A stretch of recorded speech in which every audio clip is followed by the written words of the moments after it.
Imagina't un animal que ja existia abans que apareguessin els dinosaures. No, no és un cocodril.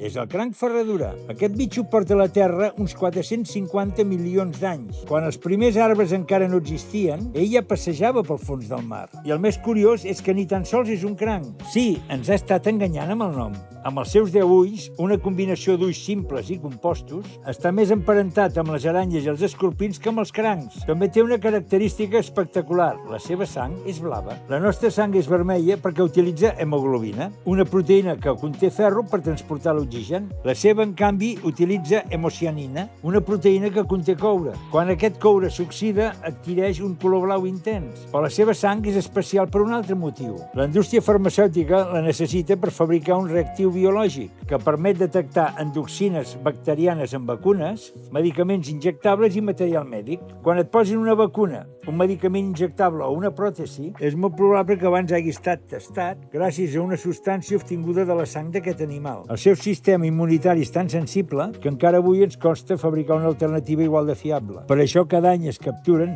centenars de milers de crancs ferradura. Se'ls extreu una part de la sang i després els retornen al mar. És fascinant pensar que la medicina moderna depengui d'un animal que ja era aquí quan els continents encara no tenien la forma actual. I la millor part, després de 450 milions d'anys sobrevivint a extincions massives, glaciacions i canvis climàtics, ha acabat treballant per les farmacèutiques. Això és el que passa quan l'animal és tan perfecte que no ha canviat res des del primer dia que va néixer.